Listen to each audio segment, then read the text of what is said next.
Viewers আসসালামু আলাইকুম, কেমন আছেন সবাই?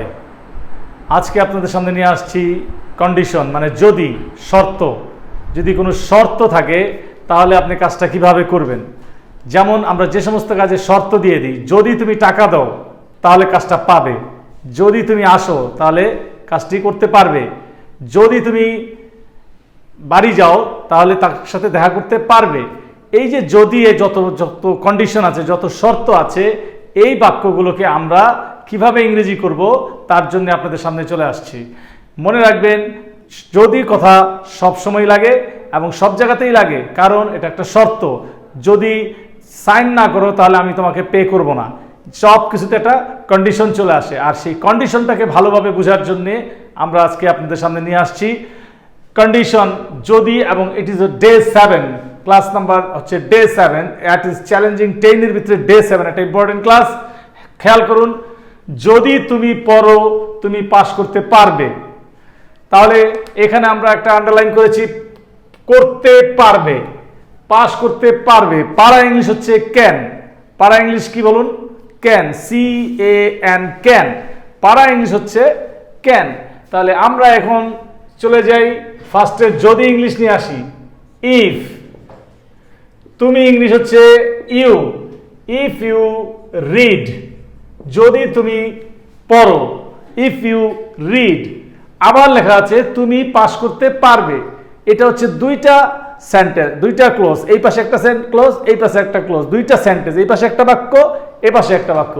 দুটি বাক্যকে জয়েন করার জন্য যে ফরম্যাটটা লাগবে আমরা সেইভাবে আলোচনা করছি। খেয়াল করুন, যদি তুমি পড়ো, যদি ইংলিশ আগে লিখে ফেলবেন ইফ, তুমি ইংলিশ তুমি ইউ, পড়ো রিড। ওকে, আবার লেখা আছে তুমি পাস করতে পারবে, আবার ইউ শেষে চলে যান, পারবে ইংলিশ কি? Can, you can pass. তাহলে হয়ে গেল তুমি পাস করতে পারবে, ইউ ক্যান পাস। এবার আমরা লিখেছি যদি তুমি না পড়ো, আপনি যদি টাকা না দেন, না পড়েন, না আসেন, তাহলে তো কাজটা করতে পারবেন না। এরকম যদির সাথে যদি না থাকে তাহলে আপনি কি করবেন? যদির সাথে যদি না থাকে তাহলে লিখতে হবে ডোন্ট। তাহলে আমরা আগে যদি তুমি লিখে নিই ইংলিশ, সবগুলো ইংরেজিতে যদি তুমি ইংলিশ হচ্ছে ইফ ইউ, এখানেও লেখা আছে যদি তুমি, ইফ ইউ। এরকম যতগুলো যদি তুমি পাবেন ইফ ইউ লিখে নেবেন, ঠিক আছে? যদি সে, ইফ হি, যদি আমি, ইফ আই, যদি তুমি, if you. Okay, if you পর্যন্ত আমার সব শেষ। যদি তুমি, এরপরে দেখবেন যদি তুমির সাথে কি আছে। এখন খেয়াল করুন, যদি তুমির সাথে এখানে লেখা না, না ইংলিশ কি? ডোন্ট। না ইংলিশ এখানে কি হবে? ডোন্ট। আমরা একটা রাউন্ড ফিগার করে দিলাম, না ইংলিশ হচ্ছে ডোন্ট। যদি তুমি না, এরপরে পরে ইংলিশ রিড। পারবেন এরকম বলতে? যদি তুমি না খাও, ইফ ইউ ডোন্ট ইট। যদি তুমি না খেলো, ইফ ইউ ডোন্ট প্লে। যদি তুমি না আসো, ইফ ইউ ডোন্ট কাম। অর্থাৎ না ইংলিশ হচ্ছে ডোন্ট, ইফ ইউর সাথে ডোন্ট বসাই দিবেন। তাহলে যতগুলো না পড়বেন সব একই রকম ভাবে আপনি বাংলাগুলো সেট করবেন নার সময়, আবার না সারা দুইটা বাক্যকে আপনি সেট আপ করবেন, লেখে আমাদের মোবাইলে অনলাইনে কমেন্টসগুলো করে দিবেন, তাহলে আমরা বুঝতে পারবো যে আপনি বুঝেছেন। খেয়াল করুন, তুমি পাস করতে পারবে না, এখানে কিন্তু লেখা আছে পারবে না। পারবে না ইংলিশ হলো কান্ট, CANT, কান্ট, একসাথে কান্ট, CAN এরপরে কমা দিয়া টি দিলে এটাকে কান্ট বলা হয়। ক্যান নটকে কান্ট বলা হয়, ক্যান নট না বলে আমরা কান্ট বলেছি। You can't pass. তাহলে কত সোজা দেখেন, যদি তুমি ওষুধ খাও, এই খাওয়াটা আসলে চাবায় খাওয়া না, এই জন্য এটা হবে take. If you take medicine, যদি তুমি ওষুধ খাও তুমি সুস্থ হবে। এই হবে ইংলিশ আপনাকে শিখতে হবে। শুধু হবে আবার তে হবে, মধ্যে পার্থক্য কি? হবে ইংলিশ হচ্ছে উইল বি, তে হবে হচ্ছে হ্যাভ টু। আমরা এর আগে শিখেছি have to, has to, had to, এগুলো আগে প্রিভিয়াস ক্লাসে শিখেছি, খেয়াল করবেন। এখন আমরা শিখতেছি হবে ইংলিশ হচ্ছে উইল বি। হবে ইংলিশ কি? একটু নোট রাখবেন, হবে ইংলিশ উইল বি মানে হচ্ছে হবে। আমরা একটু নোট দিয়ে দিলাম, ঠিক আছে, সাইড নোট। এখন তুমি সুস্থ হবে, তুমি বড় হবে, তুমি ডাক্তার হবে, you will be doctor, you will be engineer, you will be healthy, you will be, এরকম বলতেই থাকবেন। You will be, you will be, তুমি হবে, তুমি হবে, তুমি হবে, তুমি হবে আমার husband, you will be my husband, you will be my wife. তো এরকম যতগুলি দিতে পারেন। ইউ উইল বি মানে হলো হবে, এখন সুস্থ ইংলিশ হচ্ছে হেলদি, HEALTHY, সুস্থ ইংলিশ কি দিলাম? হেলদি। যদি তুমি ওষুধ খাও, if you take medicine you will be healthy. এবার আমরা লিখছি যদি তুমি বাঁচতে চাও, খেয়াল করুন একটা তে আছে, এর আগে আমরা একটু নোট করবেন, তে থাকলে কি বসে? তে থাকলে টু বসে, তে হলে থাকলে টু বসে, তে জন্য, তে হলে সব টু। ক্লিয়ার? এখন যদি তুমি বাঁচতে চাও, চাও ইংলিশ কি সবার শেষে চলে আসেন? চাও ইংলিশ হচ্ছে ওয়ান্ট, এখানে তে আছে লেখা, এই জন্য টু, ওয়ান টু। বাঁচা ইংলিশ কি বলেন তো? Live, LIVE। যদি তুমি বাঁচতে চাও, if you want to live, এরকম আপনাকে সেন্টেন্স 50টার মতো করে বলতে হবে। যদি তুমি বাঁচতে চাও, যদি তুমি আসতে চাও, যদি তুমি দেখতে চাও, সব 1 2 1 2 1 2। Okay, if you want to live, যদি তুমি বাঁচতে চাও, তোমাকে কি করতে হবে? খেয়াল করুন, এখানে আছে শুধু হবে উইল বি, এখানে আছে তে হবে, এখানে আছে 1 2, এখানে একটা 2 আছে, এই পাশে চোখ বন্ধ করে হ্যাভ টু দিয়ে দেন। তাহলে 1 2 সাথে কি মিল রাখবো? Have to. খেয়াল করুন, 1 2 হ্যাভ টু, কারণ তে হবে লেখা আছে, তে হবে ইংরেজি হ্যাভ টু, তে হবে ইংলিশ কি? Have to.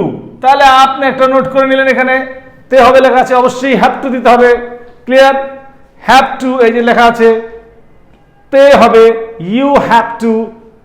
খেতে হবে, এই খাওয়াটা কি? টেক, যেহেতু আমার এখানে চাপা খাওয়া, ওষুধ খাওয়া, you have to take medicine. Okay, তাহলে you have to take medicine. এখন যদি তুমি বাঁচতে চাও, if you want to live you have to take medicine. যদি তুমি আসতে চাও, if you want to come you have to pay, তোমাকে পে করতে হবে। যদি তুমি বাড়ি কিনতে চাও, if you want to buy a land, জমি কিনতে চাও, you have to pay money, তোমাকে টাকা দিতে হবে। এরকম করে নিজে নিজে 10টা সেন্টেন্স বানাবেন। যদি তুমি বাঁচতে চাও, তাহলে ওষুধ খেতে হবে। এখন দেখেন আছে, যদি তোমার টাকা থাকে, ইফ ইউ থাকে ইংলিশ হচ্ছে have, if you have money, তাহলে থাকে ইংলিশ কি বললাম আমরা? Have. If you have money, তুমি গাড়ি কিনতে পারবে, পারবে ইংলিশ কি? You can. কেনা ইংলিশ কি? Buy a car. তাহলে আমরা সবগুলো সেন্টেন্স লিখে ফেললাম। এখন হচ্ছে practice makes a man perfect. যতগুলো বাংলা বলবো ততগুলো আপনাকে ইংলিশ বলতে হবে, ঠিক আছে? So let's have a start. প্রথম থেকে আমরা পড়ি।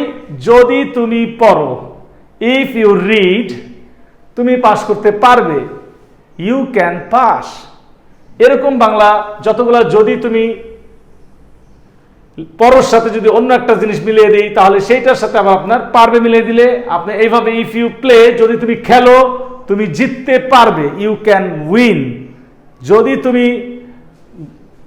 যদি তুমি ঘুমাও, if you sleep you can get up, তাহলে তুমি তাড়াতাড়ি উঠতে পারবে।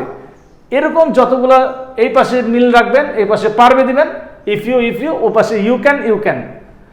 যদি তুমি না পড়ো, যদি না পড়ো, না থাকলে কি করবেন? ডোন্ট বসাই দিবেন। If you don't read you can't pass. যদি কান্ট কেউ বলতে না পারেন, ক্যান নট পাস, তাও হয়ে গেল, ঠিক আছে? দুটো একই অর্থ, ক্যান নট আর কান্ট একই মিন করতেছে। ওকে, ইউ ক্যান নট পাস, তুমি পাস করতে পারবে না। ইউ কান্ট পাস, তুমি পাস করতে পারবে না।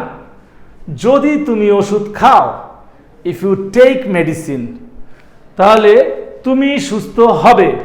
এখন তুমি হবে ইংলিশ আমরা আলাদা করে লিখে দিয়েছি, হবে ইংলিশ উইল বি, তাই আমরা ইউ উইল বি হেলদি। এখন এখানে খেয়াল করেন, যদি তুমি ওষুধ খাও, ইফ ইউ, যদি তুমি ইংলিশ হচ্ছে ইফ ইউ, খাও ইংলিশ টেক, সিরিয়াল মেনটেন করবে, ইফ ইউ হচ্ছে প্রথমে বসবে, শেষে থেকে খাও, খাওয়া ইংলিশ ইট হয়, কিন্তু ওষুধ খাওয়া English take. If you take medicine you will be healthy. এবার আছে যদি তুমি বাঁচতে চাও, এখানে একটা তে লেখা আছে, বাঁচতে চাও, এই জন্য টু আসবে, কি আসবে, সবার শেষে চলে যেতে হবে। যদি তুমি ইংলিশ, ইফ ইউ চাও English want, if you want, এখানে একটা টু আসলো কেন, তে আছে।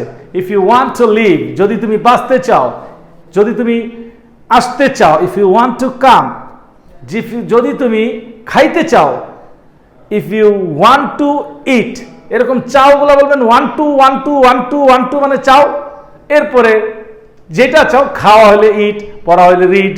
তাহলে যদি তুমি পড়তে চাও কি হবে, if you want to read. যদি তুমি লিখতে চাও, if you want to write. যদি তুমি দৌড়াতে চাও কি হবে, if you want to run. এইভাবে আপনি ওয়ান টু দিয়ে 10টা লিখবেন, want to live, want to run, want to eat. এই পাশে আপনি হ্যাভ টু, যেহেতু এখানে ওয়ান টু দিয়েছেন, ওই পাশে ডেফিনেটলি হ্যাভ টু দিতে হবে, one two have to, one two have to. খেয়াল করুন, যদি তুমি বাঁচতে চাও, if you want to live you have to take medicine, if you want to play you have to go to field, if you want to eat you have to pay. যদি তুমি খাইতে চাও তাহলে পে করতে হবে। Okay, very much clear. যদি তোমার টাকা থাকে, থাকে ইংলিশ আগে জানবেন, ইফ ইউ হলো তোমার, যদি তোমার হ্যাভ থাকে ইংলিশ কি, have. If you have money you can buy a car, তুমি গাড়ি কিনতে পারবে। এবার থাকে দিয়ে আপনি 10টা বাক্য বলছি, আপনি এগুলাকে রিভাইজ করুন যে পারেন কিনা। যদি তোমার জমি থাকে তাহলে তুমি বাড়িটা করতে পারবে।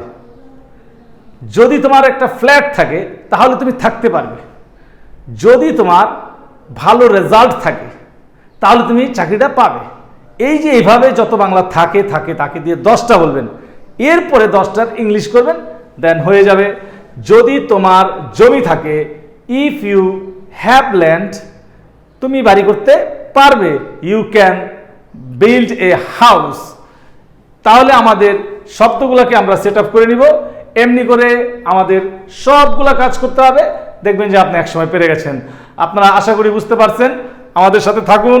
Day 7 is very much clear, so no problem at all. যদি তুমি, if you, thank you very much, আসসালামু আলাইকুম।